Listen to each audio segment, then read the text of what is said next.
नमस्ते किसान, नमस्ते भारत। मैं किरण किसान बी किसान के साथ महाराष्ट्र टूर पे हूँ और केले का ये प्लॉट है, विजिट करने जा रहा हूँ। बाहर से नेपियर लगा हुआ है जो कंपलसरी है और हम कंपलसरी बताते हैं कि नेपियर चाहिए ही चाहिए अगर आपको केला करना है तो। और ये अपना बी किसान का पौधा यहाँ पर 70-30 विधि से खेती हो रही है। चलो अंदर जाके बात करते हैं। जनरली ह्याच्याकडे फुल येतं. नमस्कार. नमस्ते. थोरवे सर, कुठे आहेत आपण? आता आपण अकलूज येथील खंडाळी हां. तालुका माळशिरस जिल्हा सोलापूर बरं. नारायण भगत दादांचं यांच्या नाव? प्लॉटमध्ये आहे. ओके. नमस्कार. नमस्ते. तुमचा परिचय करून द्या थोडा. नारायण गुंडेपा भगत. किती लागवड आहे? लागवड आहे 3.5 एकर. बी किसान प्लस हां. 4 सायकलचं. चार सायकल. 4 सायकलचं. कधीची लागवड? 15/4/2024 ची आहे. किती लागवड आहे टोटल? लागवड आहे 3800 रोप आहेत 3.5 एकरामध्ये. 3.5 एकरामध्ये.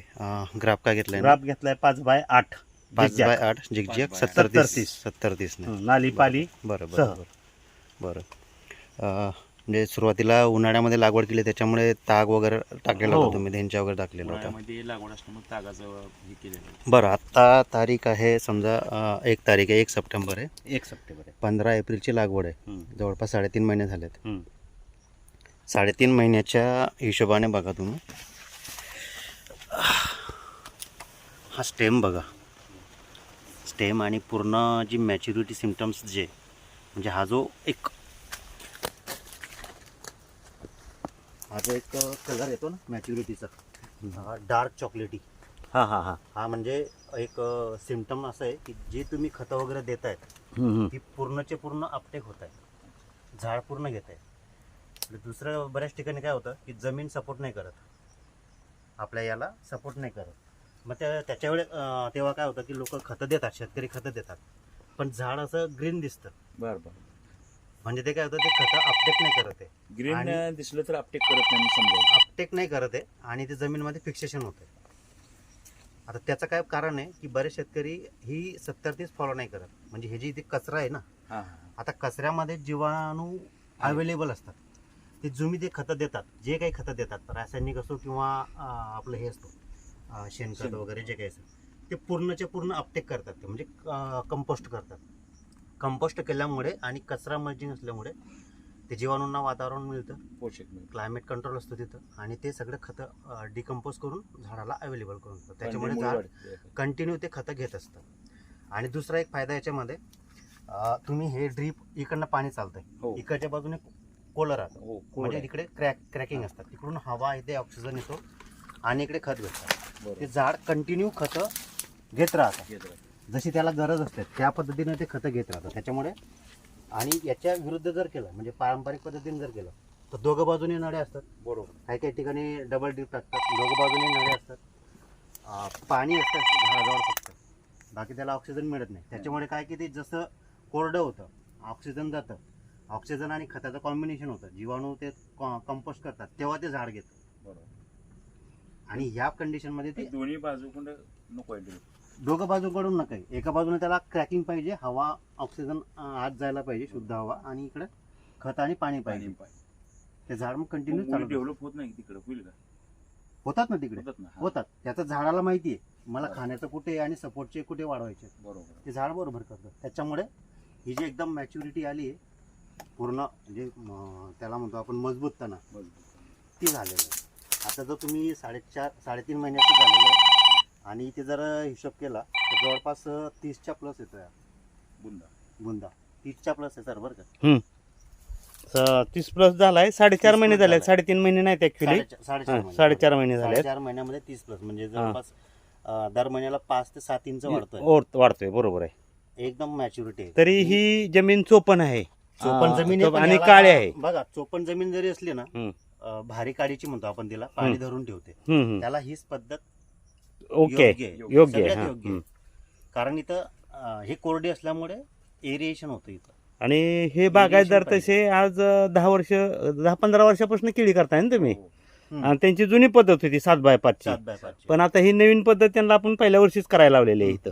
बरं तुमचे अनुभव काय आहे दादा याच्यामध्ये? त्याच्यामध्ये हवा खेळती राहते पहिल्यांदा. हां महत्वाचं म्हणजे हवा खेळती राहते आणि हां आपली पारंपरिक पद्धतीची 7-5 लागवड आहे. हम्म, पूर्ण लाईन एका बाजूला कल्ल्या जाते. बरोबर. ह्याच्यामध्ये तसं झाड एकदम स्ट्रेट राहते, हम्म, एकदम स्ट्रेट राहते, बॅलन्स चौकट सारखा राहतो. हम्म. आणि तुम्ही बघा आता तुम्ही जिथे उभे आहेत आणि हे झाड बघा, तेच याचे एका- पानं कुठेच एकमेकांमध्ये अडकत नाही, एकमेकाच्या पानात पान अजिबात अडकत नाही. अडकत नाही. पूर्ण सूर्यप्रकाश शेवटच्या पानापर्यंत येतो. आता इथे बघा, ही पान असो हे पान असो, हो. कुठंच आता बऱ्याच प्लॉट बघतोय मी इथं. आता तुमचा जो पारंपरिक तिकडच्या पद्धतीचा आहे. प्लॉट आहे, सगळे त्याच्यात- पिवळे पडलेले, सिगाटोका तिथे एंटर झालेला टोक आहे, पानात पान जातात.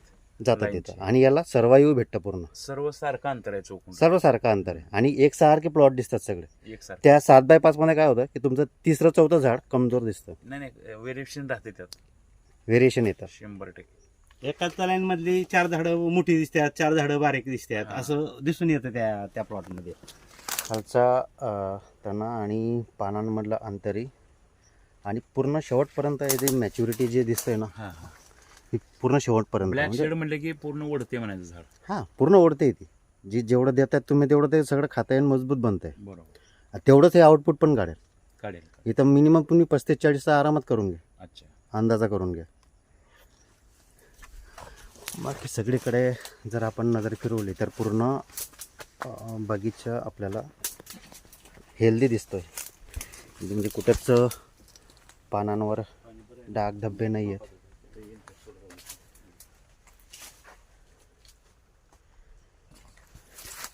खालून जर बघितलं तर पूर्ण कुठेच व्हेरिएशन नाही दिसणार. जेवढाही कचरा वगैरे आहे सगळं मध्ये पील वगैरे कापून सगळ्या मधल्या पट्ट्यामध्ये कचऱ्याचं कंपोस्ट, आच्छादन आणि कंपोस्ट सगळं. शेतकरी बांधवांना एक विनंती आहे, पारंपरिक पद्धत जी 7x5 ती सोडून जर तुम्ही 5x7, 5x8, 5x9 जर केलं म्हणजे 2 लाईनींमधलं अंतर कमी आणि रोपांमधलं अंतर जास्त, या पद्धतीनं जर गेलात आणि 70-30 जर फॉलो केली, दोघं ड्रीप मध्ये आणि मध्ये कचरा, तर नक्कीच एक वेगळे परिणाम तुम्हाला पाहायला मिळतील केळीच्या शेतामध्ये. यह है महाराष्ट्र में इस तरह से खेती हो रही है सोलापुर बेल्ट में 70-30 विधि से.